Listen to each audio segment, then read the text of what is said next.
Hello everyone, আমি তোমাদের ছোট্ট আরাত্রি। আজ রবিবার। এখন আমি আর মাম্মাম রেডি হয়ে বেরিয়ে পড়েছি আমার একটা আবৃত্তির প্রোগ্রামে যাওয়ার জন্য।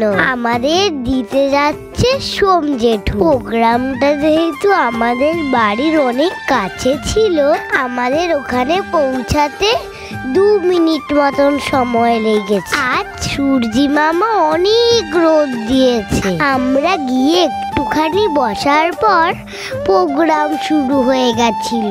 অনুষ্ঠানে উপস্থিত গুরুজনদের প্রথমে পুষ্পস্তবক দিয়ে বরণ করা হলো।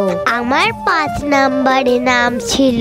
আমি একটা আবৃত্তি প্র্যাকটিস করে গেছিলাম। ওখানে গিয়ে জানতে পারি ছড়া বলা প্রতিযোগিতা, ক বিভাগ 8 থেকে 12 লাইনের মধ্যে। তাই মাম্মা মামাই বললো অবিল্লি ছড়াটা বলতে, কারণ এর থেকে আমার ছোট ছড়া জানা ছিল না। প্রোগ্রাম শেষ হয়ে গেছে, এখন আমরা যাব সোজা পিকনিকে। আর পাপা আগেই চলে গেছে। টাটা বন্ধুরা।